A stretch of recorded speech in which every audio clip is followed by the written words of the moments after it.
Hey guys, it's been a while since I have done a garden tour video. The last 2 months for us have really just been insane. Early in August 5th, actually, I was rear-ended by a dump truck on 285. And if you live in Georgia, then you know that 285 for us is basically equivalent to Atlanta Motor Speedway. And everyone drives like they are a NASCAR driver, even if they suck at driving. So my car got totaled.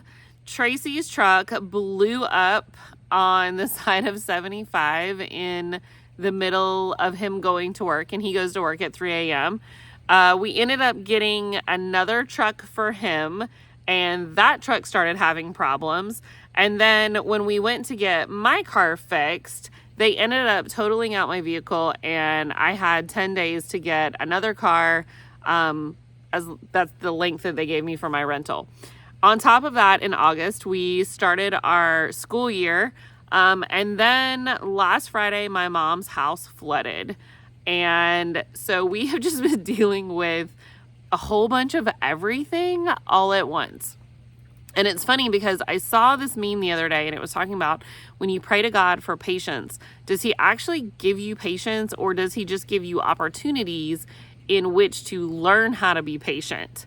And I really feel like he probably is just giving us opportunities to learn how to be patient. So I'll just be honest, I'm not going to pray for patience anymore because I really don't need any more opportunities to learn how to be patient. Okay, so with all of that said, the garden has been a hot mess. The heat wave that we had with 109-degree weather killed almost all of my fall plant starts. So I've had to start those over. Anything that was even left in the garden from the summer was also affected. And quite frankly, everything either looks dead, it looks like it's dying, or I'm just sort of trying to make it grow a little bit so that I can get a good enough size on some plants before we have a frost. And given the way that my year has gone in the garden, I'm fully expecting an early frost. I believe our frost date is supposed to be somewhere around the beginning of November, but quite frankly, the way my luck is going, I'm planning on like an October frost because that would just really screw things up for us because, why not? That's what we've done this year. But I did want to take you guys on a garden tour, I guess. I worked out there today. I got quite a bit done. I didn't get all of it done, but I did get a lot done. And so even though it's still a dumpster fire, it's looking a little bit better. So I'm going to share that with you guys.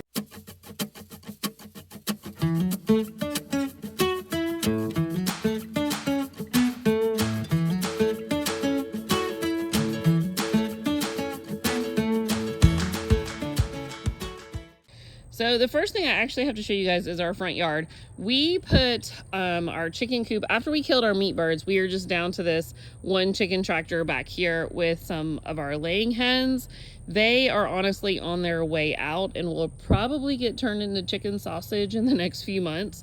But because I have been dealing with crickets and slugs and stuff coming across the sidewalk into my flower beds, and I was just sort of sick of it, I decided to run the chickens right here just along the sidewalk, and that did amazing. They got so many bugs, they got a ton of crabgrass, and really kind of cleaned out this section here. We have Bermuda all in this section here. Of course, being chickens though, they dug some pretty massive holes along the sidewalk as well, so we just filled those in with sand. Bermuda loves sand, is what my husband has taught me. So we grabbed some sand, threw that in, and then we're just continuing to run them down. I'll show you guys down my flower beds here. You can see the work they've done. Just, they just do such a good job with the weeds for the most part. And then once we do that, we will actually take them back out in the yard. This is all Bermuda here. Of course, we have some crabgrass and stuff, but we will end up taking them back down this tree line and then out towards the middle where we don't have Bermuda. And that's where we have run them all summer. And they did a really good job of eating a lot of the weeds. We're not seeing the huge overgrowth. We've had some rain in the past couple of days, which is beautiful because we have not had rain in probably a month. And so we've had some rain, but they have done such a good job of eating all these weeds out here that it's really not as bad as it normally is. And just as a side note, we generally cull our laying hens every other year. Right around 2 years, I noticed a decrease in laying, a pretty significant decrease in laying. And so, as you know, nice as it is to have hens, these are not pets for us. These are functional birds. We love them and we name them and all of that, but when the egg production decreases significantly, which these guys, it has, we've gone from getting 6 eggs a day or 4 to 6 eggs a day to maybe only getting like 2 a day, and some days we're not even getting any. It's time for them to go. And so we do harvest them. We usually use them either as stew hens or something like chicken salad. This year we got a new meat grinder, and so we are going to turn them into sausage. And I'm really excited about that because we love sausage in like breakfast casserole or sausage, egg, and cheese biscuits. And so these guys have a delicious purpose that they are going to continue to serve even though they're not really giving us any eggs. Okay, so up by the house, this is kind of a mishmash of things. I have the random volunteer basil that came up. He's looking beautiful. I do have some okra that I've planted. It's finally starting to get some height. And then underneath, I have all of these collards. These need to be thinned, and it's on my list of things to do. However, it just hasn't happened yet. So you can see we've been battling the caterpillars pretty hard. Everything looks kind of lacy. So I really need to get in here. I need to thin everything, and then I need to diatomaceous earth everything too, because this is kind of what I'm fighting with quite a bit. So there is that. And then over here by the house, you can see this stuff is doing great. This okra, super happy. My deer fencing has worked so far. We did start some collards in here, but they didn't do really well. I have a couple patches. This ultimately really just needs to get weeded, and I'm not gonna plant any other collards in here. What I'll probably end up doing is when I thin those other collards that I just showed you, I will transplant some in here. My strawberries are doing awesome. They're loving this tower, and I'm even getting some babies. So I'm just kind of looping them up, getting them in the dirt, and then I'll snip these runners once they get established. Okay, out to the garden. I guess let me start back here. I'm using these tarps to kill the grass that is bordering our herb garden so I can lay down plastic and put wood chips. That method has been working really well. You can see here, so this is a section that I killed already, and I need to lay down plastic and put wood chips on it because of course I have some little sprouts coming back. But overall, this method, I just lay down the tarps, weigh it down, leave it for a couple weeks, and it is jam up. Like, it kills pretty much everything except for maybe like some little edge things here, but I just pull those. So over here in our flower and herb garden, all of our zinnias finally kicked it in. That fungus got to them. So what I did was we pulled all of those, and I just cut flowers off of the zinnias as I pulled them, and I just replanted them. If they did not have fungus or mold on them, I just replanted them. And you can see I have a ton of little babies coming up in a variety of places, even places that I didn't plant them. And so I'm really excited about that. I'm hoping that having some fall zinnias without having all the humidity of our area, I will be able to have some fall flowers and, you know, still be able to offer cut flowers like we have been offering all summer. And then I did add some herbs this fall. I added some lemon balm, which is supposed to be amazing for mosquitoes and then also for sleep.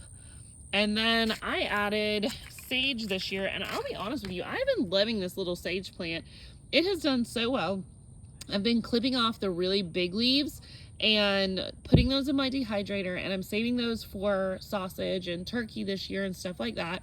And then they just grow right back, and I just keep clipping big ones and putting them in the dehydrator. So this little plant's pretty awesome. I've been really happy with him. Back here we have green beans. I did pull some of these today. You can see, like, there's a little pile right there. I did pull some of these today. The caterpillars have gotten into them, and they just haven't been producing super well, which is okay. I've planted some new ones, so that's fine. And then here I have sweet potatoes. I have never done sweet potatoes in the ground before. I always do them in a raised bed, and I trellis the vines up. And I have read mixed things. Some people say when they plant their sweet potatoes that they let their vines run on the ground, and then they get more sweet potatoes from where the vines like actually root down and touch. Other people say that's wrong. I don't know what the right answer is, so I'm doing an experiment. These are all going to be on the ground where they root down. If they produce something, then cool, I've learned that lesson.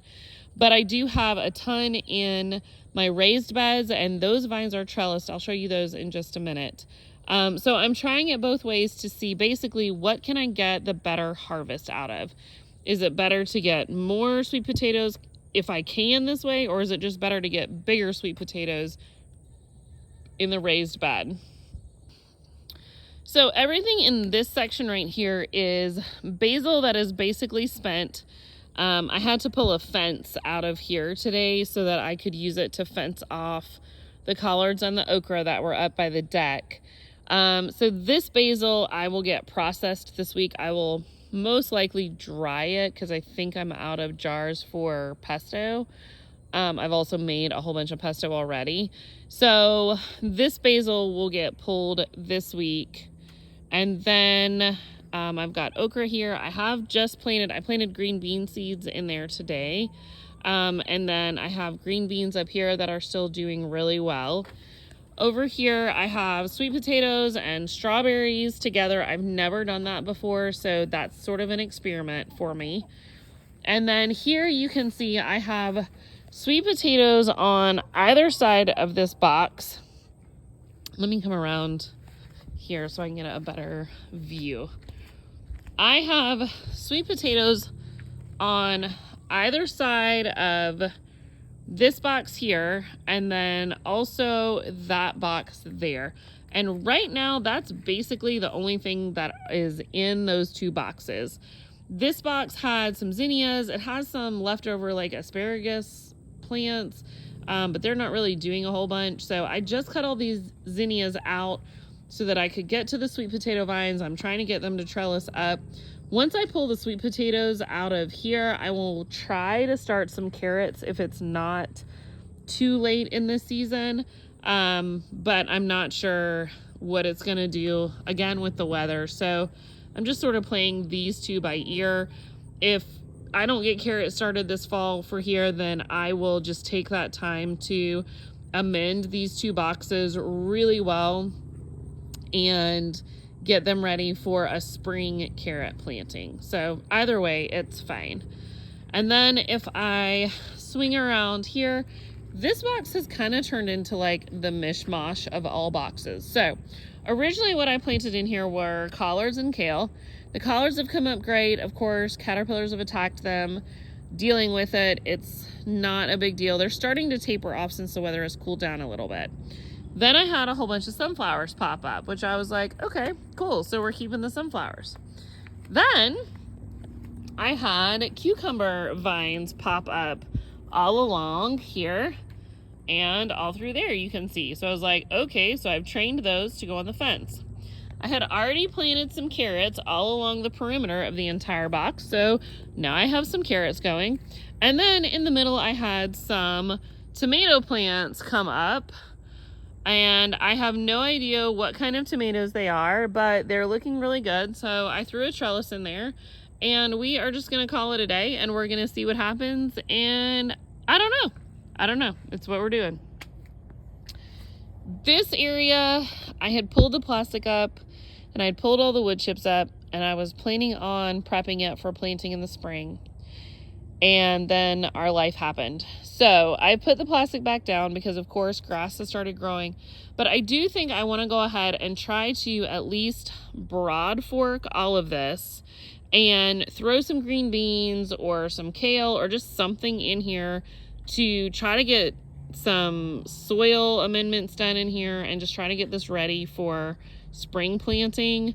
So we're just going to, I don't know, that's a plan. We're just going to do the best we can with that. And then over here, so all along the edge, you can see I've roped off. I have carrots planted and they're doing really good, but I tend to step on things, and I'm kind of like a bull in a china shop sometimes when I'm out here in the garden, because I get really focused on what I'm doing and then I forget, don't step on things, and so I step on things. So I roped that off. So all here in this L is carrots. I have the remainder of some green bean plants in the middle, and then along this side right here I have some kale transplants that are actually doing really good. This is probably going to get cleaned out this week as far as these green bean plants. I will do a light rake of it, and then I'm going to plant more kale in here. We had a horrible year last year for our greens. I didn't really get to preserve very many at all. And so I'm probably overdoing it with the greens this year, but I really like kale, and my husband really likes collards. So I'm not really sure that you can overdo it when most of your house is either team kale or team collards. Kevin is on the kale side, Logan is on the collard side. So between the four of us, we will eat the mess out of some greens, and I'm just planting them. I'm just doing all of it because, I mean, I don't know. If we have too many and we can't eat them, I'll just feed them to the chickens, but it's totally worth it, and we really like them. So over here in this box, we have another conglomeration. I have some bean plants in the middle. I don't really know how they're doing. I haven't gotten in there yet. They might be fine. They might not be. I have sweet potatoes on either side. I have strawberries, some strawberries in the actual cinder block openings. The ones on the front are doing amazing. The ones on the side, they all died. So I'm probably going to have to do some transplants on that. But everything seems to be okay and nothing's really died in here. So I'm leaving it alone, and I guess I'll just sort it out later. That's kind of where we're at with that. And then this box here, this box this year has sort of been like the bane of my existence. I have tried to plant carrots in here about 3 times. They have not done well. I have like 1 or 2 that will sprout up, and then the rest of them are just not happening. So I don't know. I got to tackle this box this week. I think I'm probably going to try one more time to weed it, pull everything, and I'm going to try one more time to plant carrots in here. I don't know. I haven't really decided. I sort of just want to like burn the whole thing down, but like I said, I think I'm going to try one more time to do carrots, and then if the carrots really don't take this last time, then I might just plant beans or just something else. The carrots in this box, however, are doing amazing even after I killed most of them with too much sun. So I will show you. You can see all those little green things. Those are baby carrot sprouts.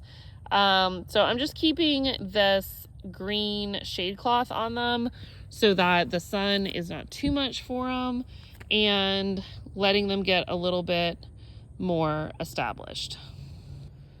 Whew. All right, over on this side, we have been dealing with ants, and I don't know if you guys have had ants like we have. This is probably the worst year of ants ever. But we've been dealing with ants. So when I came out today, I found ants upon ants upon ants. So all of this white stuff is diatomaceous earth. I am trying to get rid of them naturally while I amend some of the rows. So this row, I went ahead, I added some soil amendments to and some mushroom compost to, trying to get it built up and ready for whether I use it for fall planting, or even if I don't, just starting to get that stuff in there to work to break up the soil, trying to kill these ants. My peppers are still doing really well. I honestly need to pick some because I have some giant jalapenos, so that'll be on the list of things to do this week. Pumpkins, our volunteer pumpkins are doing okay. Like this one was just a guy that came up from compost, so I'm leaving him. I've got him propped up, you can see on that little plastic plate, to try to keep the bugs from eating through him in the bottom, and he's looking really nice. So I don't know what kind of pumpkin he is, but he's pretty cool. And basically all I did today was I just went through and I cleaned stuff up. Here's another volunteer pumpkin. No idea what he is, but I'm leaving him, so way to go. I've got some kale seeds that are finally starting to sprout after all of the heat. I thought I was going to have to replant them, but they did good. I've got some beans planted in here. More ants I had to kill there. Little pumpkin here. Little pumpkin there. All the little pumpkins make me excited because even though I don't know what they are, I assume they're jack-o'-lantern pumpkins because we had a whole bunch of those in the fall that were donated to our chickens. So a lot of the seeds ended up in the compost. And so I think Kevin's going to get his choice of how many pumpkins does he want to carve this year. I do have some carrots here and some kale on this side, you can see. But a lot of these kale and carrot seeds that I planted earlier did not come up. So I have replanted them since the weather has cooled down just a tidge. And I am hoping to get those to spring up. Under here, I have, like along this row, I have some kale transplants from like little seed pots that I started. And then of all of my cabbage, I have like 4, there's like 2 there, 1 there, and 1 there. I have like 4 cabbages that survived me transplanting them in the heat, which was stupid, but oh well, que sera, sera. It's what we did. So hoping we can get those to do something. Back here is just kind of the tangle of pumpkins. And although I don't really have too many pumpkins in the middle of this, although I think I have a little baby one like right there. Everything is so intertwined and tangled that I am afraid to kind of pull any pumpkin because I don't want it to affect a pumpkin that I know that I have. So I'm just leaving all this out here. I'm ignoring it. I'm totally like ADHDing my moments right here. And I'm going, nope, I don't see you. So it's fine. As long as I'm getting some nice pumpkins, I don't really care. I'm walking away. It's all right. My purple whole peas are doing awesome. We pulled a ton of dried peas and got almost half a gallon. So half of a gallon, 1/4 of a gallon of them. And you can see here, I have more brown ones that are ready for me to pull. We wait to pull these until they are dry and crackly on the vine, because then when you pop them out of the shells, they're super easy. They just come right out and you're done with them. I've got a little bit of okra everywhere. I still have raspberries. I have to build the raspberry box. But again, on the list of things to do, nothing's died on that part, so I'm pretty happy with it.